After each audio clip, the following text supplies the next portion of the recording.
Cada expositor dispone de 15 minutos para hacer su ponencia, ¿no?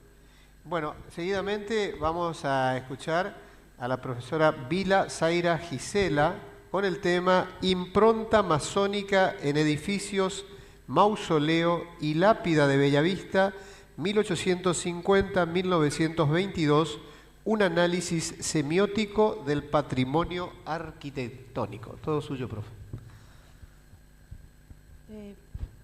Buenos días. Bien, como bien dijo el moderador, el título de este trabajo investigativo es Impronta masónica en el patrimonio arquitectónico de Bellavista, análisis semiótico de edificios, mausoleo y lápida 1850-1922. Bien, el estudio del patrimonio arquitectónico y cultural de una comunidad permite desentrañar las corrientes de pensamiento, los ideales políticos y las intrincadas redes de sociabilidad de las élites intelectuales que guiaron su fundación y desarrollo urbano.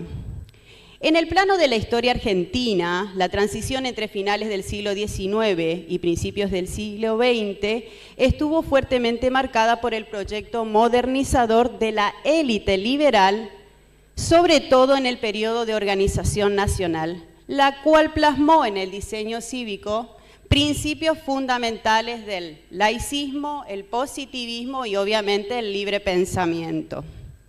Este trabajo investigativo se propone abordar y decodificar la impronta masónica y laicista presente en algunos de los edificios históricos, mausoleo y lápida de la ciudad de Bellavista, provincia de Corrientes. Para contextualizar resulta imprescindible definir la naturaleza histórica de la orden masónica. Lejos de constituir un bloque monolítico u ocultista de conspiración, la organización funcionó en las comunidades del interior argentino como un núcleo de sociabilidad, filantropía y desarrollo civil. Siguiente. Se podría considerar que la masonería en Bellavista operó bajo el perfil de una sociedad de fomento abocada al progreso comunitario. Dicha consideración ingresa inicialmente en el terreno de una hipótesis reconstructiva, debido a que no se han hallado actas u otros documentos oficiales que certifiquen el funcionamiento autónomo de una logia regular en el entramado urbano bellavistense, sugiriendo en cambio la pertenencia de los iniciados locales a talleres de jurisdicciones vecinas tales como la Logia Constante Unión número 23 de Corrientes Capital, los Hijos del Progreso o la Logia Fraternidad número 29 de la ciudad de Goya. Este perfil de impulso progresista y secularizador guarda perfecta correspondencia con el rol que desempeñaron los libres pensadores a escala nacional, tal como lo sostiene Isingrini, una de las autoras citadas en este trabajo. Y dice, de la mano de esta élite liberal, se fue tejiendo un país de ideales positivistas y laicos, en el cual la masonería, fuertemente ligada al Estado Nacional, se fue relacionando con el devenir argentino. Con aquellos hombres quedó plasmado en la construcción de nuestro patrimonio histórico-cultural un lenguaje significativo. Para contextualizar un poquito, obviamente no podemos dejar pasar la historia en sí de los masones, ¿no? Y se explica el porqué de su vinculación indisoluble con el arte de proyectar y construir. Las teorías más respaldadas por la historiografía contemporánea sitúan los comienzos de la organización en la Europa medieval, estructurándose a partir de los gremios de maestros de obras de las grandes catedrales góticas. Siguiendo con Isingrini, que se refiere a que el origen radica en la agrupación de operarios especializados en corporaciones cerradas. Y cito, según la hipótesis más aceptada, esto se debe a la organización de los gremios de constructores medievales de castillos y catedrales, que formaron hermandades de profesionales de la construcción de estos edificios. Dichos gremios formaron un círculo cerrado que incluían tanto al maestro constructor, el tallador de piedra, como hasta un albañil. Todos ellos unidos bajo un mismo objetivo, el bienestar material y espiritual de cada uno de sus miembros. Con el declive de la construcción de las catedrales góticas, estos espacios de reuniones gremiales, originalmente logias, abrieron sus puertas a miembros admitidos, es decir, a los masones aceptados. Hombres de letras, intelectuales, científicos, filósofos, entre otros, dando nacimiento así de esta manera a la masonería especulativa. No obstante, el orden mantuvo el instrumental técnico de antiguos maestros de obras para transformarlo en un complejo sistema moral y filosófico.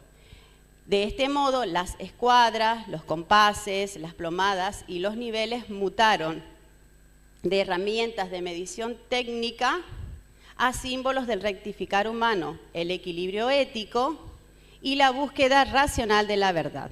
El empleo sistemático del símbolo respondía a la necesidad de transmitir conceptos metafísicos universales sin quedar supeditados a los dogmas religiosos tradicionales. La edificación en el entorno urbano hispanoamericano adquirió características muy particulares, principalmente a través de dos tipologías muy bien diferenciadas. Por un lado, los edificios públicos y por el otro, los cementerios.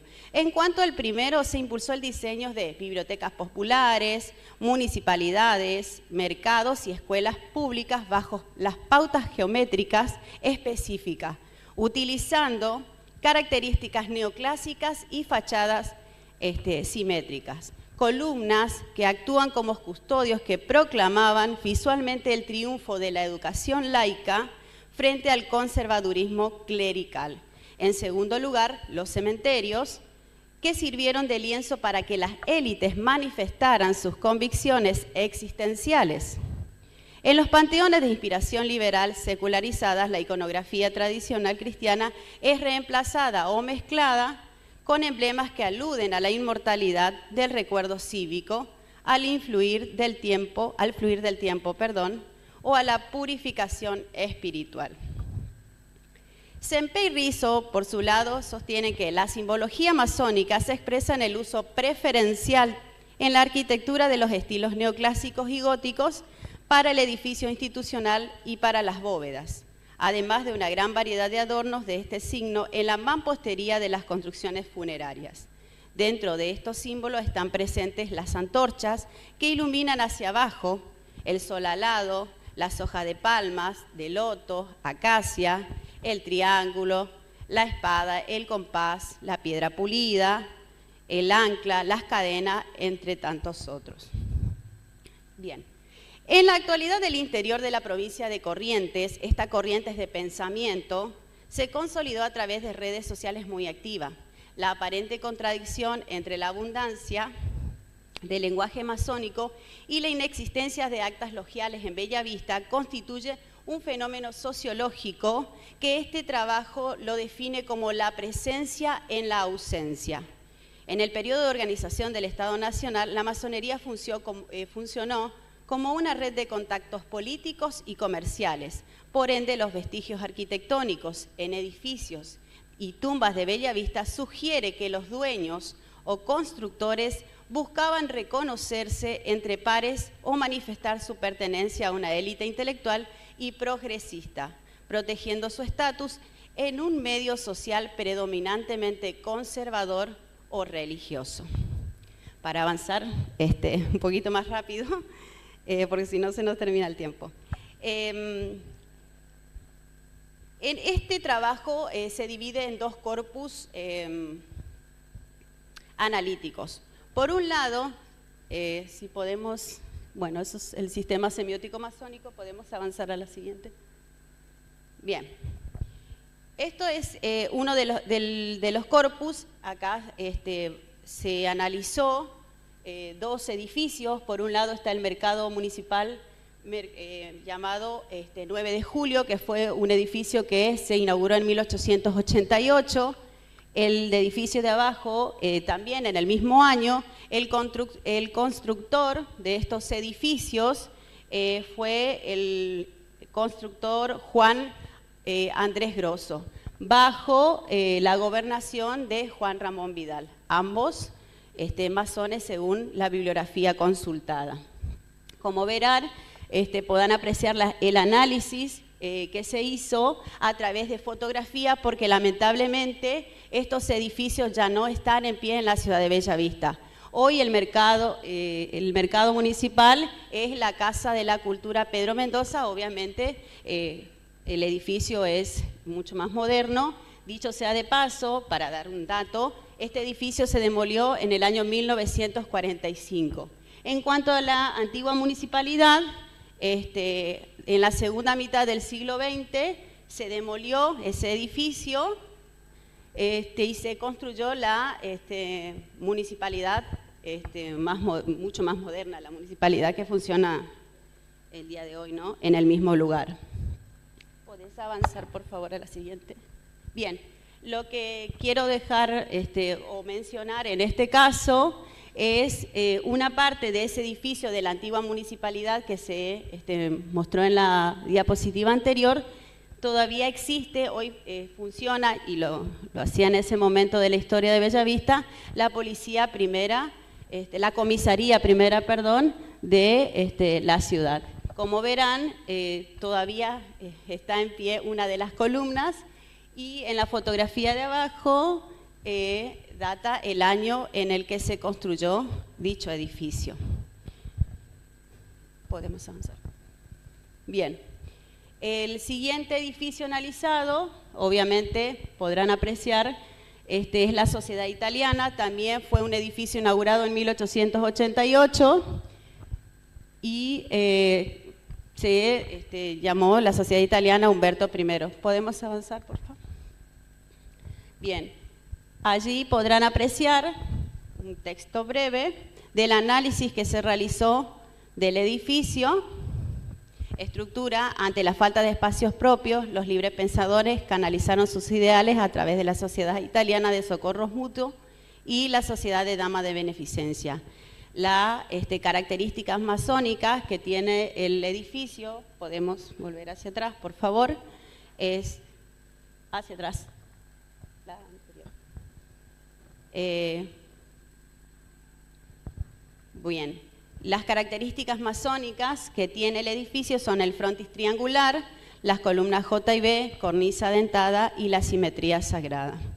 ¿Por qué se estableció por qué se menciona también la Sociedad de Damas de Beneficencia? Bien, como al principio había dicho, Bellavista, en Bellavista no hay actas, documentos o algo que avale la existencia en sí de una logia masónica, pero sin embargo podemos corroborar a través del análisis semiótico de distintos edificios que hay vestigios masónicos, no solamente en edificios, valga la redundancia de la palabra, sino también en tumbas de la ciudad.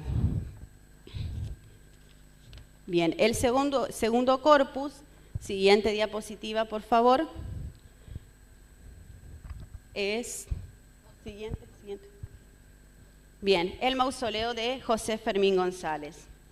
Bien, en este caso no pudimos hallar, por decirlo de alguna manera, características en sí de influencia masónica, pero sí se halló